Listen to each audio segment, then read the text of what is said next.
This is a fan-generated show.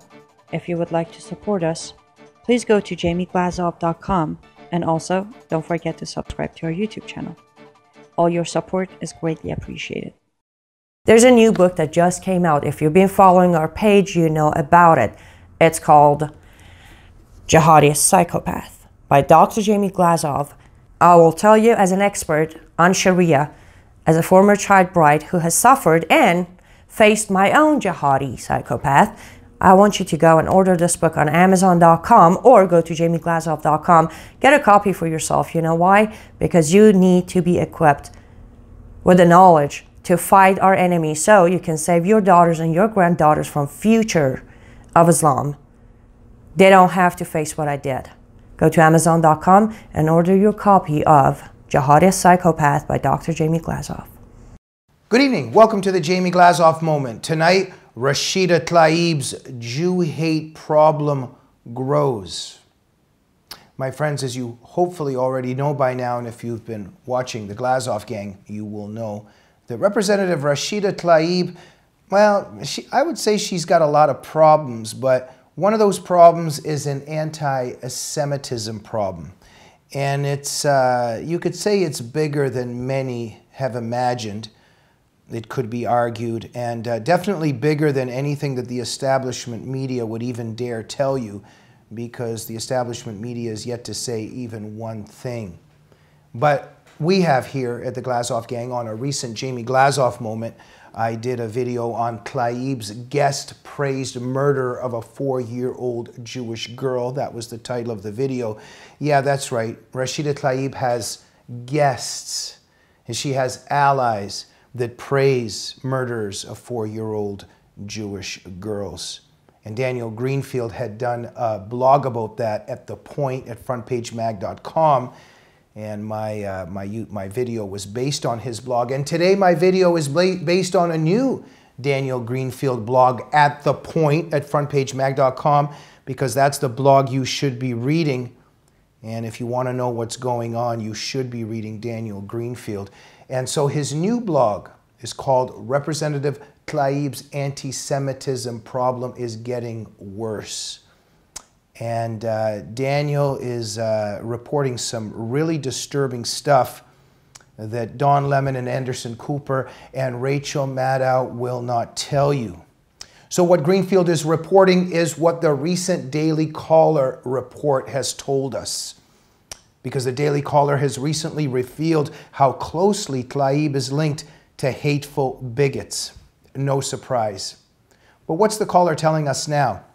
It's telling us that Tlaib is a member of the Facebook group, okay? Rashida Tlaib is a member of the Facebook group called Palestinian American Congress.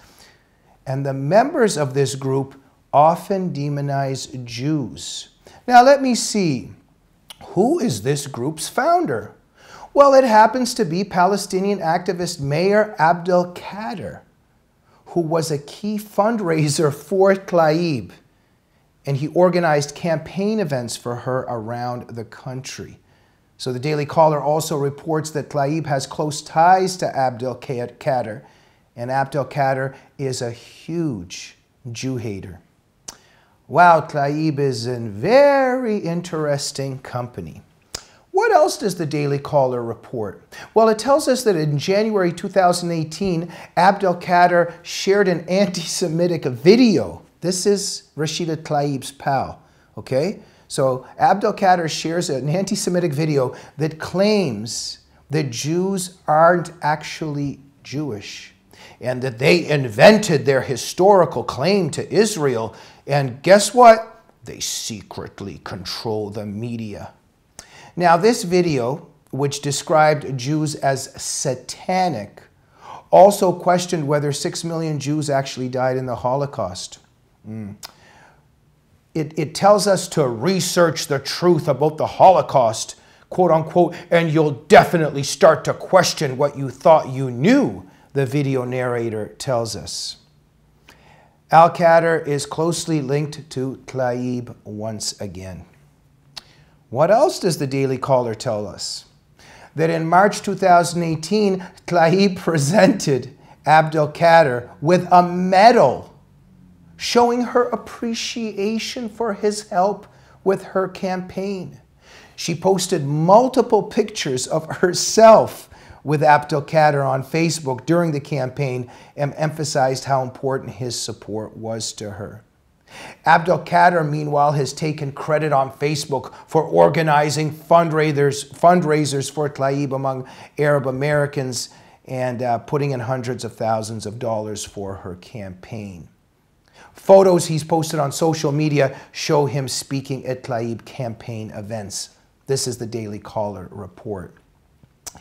Wow, Tlaib just has amazing friends, amazing helpers, just such interesting contacts.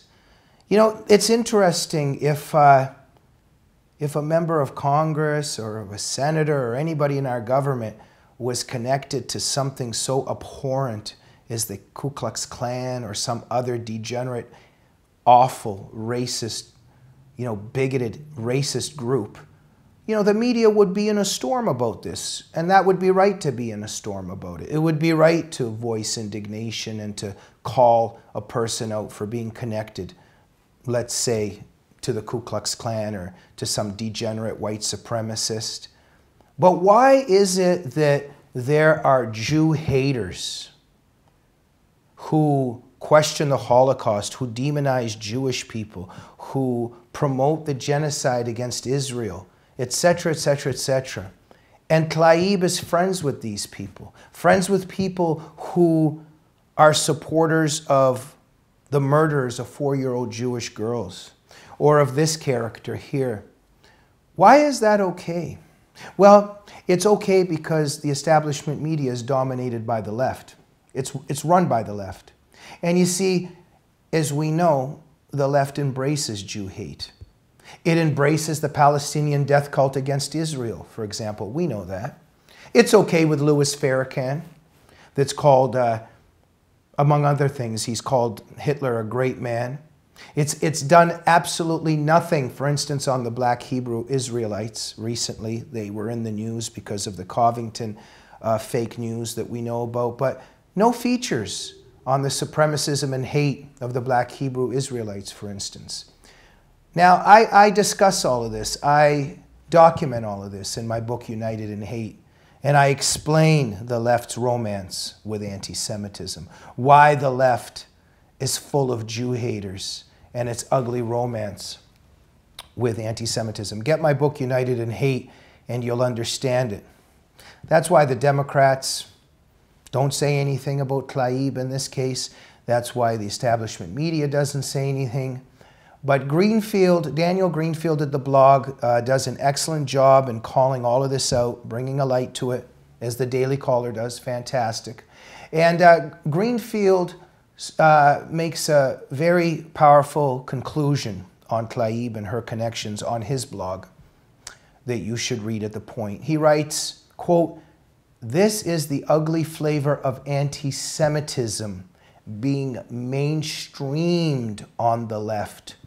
And it should serve as a warning." It should serve as a warning indeed. Thank you, Daniel Greenfield, for your excellent coverage on all of this. My friends, my book, Jihadist Psychopath, deals with all of these matters, ladies and gentlemen. It exposes the reasons why people like Rashida Tlaib are running for office, why they run for office, why they are winning in terms of the culture that we're now in, and how the left and Islamic supremacists have molded our culture, how they've molded our boundaries of discourse, and why they make it easy for people like Tlaib to get into office and also not even to be called out on the kind of friends that they have and the kind of ideas that they support. Jihadist Psychopath reveals this alliance between the left and our enemies and how they're destroying us. And it's offered something very groundbreaking, I think, and I hope, and so many say. Please get my book. And also come to my event. It's not too late. Beverly Hills Hotel, February 6th. Be there or be square. Go to my website, jamieglazov.com. There's an announcement about my event at the very top of the website. click on registration on there and you'll be able to register. Go to jamieglazov.com, top of the website. You'll be able to register for my February 6th talk at the Beverly Hills Hotel. Please come and I will see you there and meet you there. And I'll also see you on the next Jamie Glazov moment. Good night.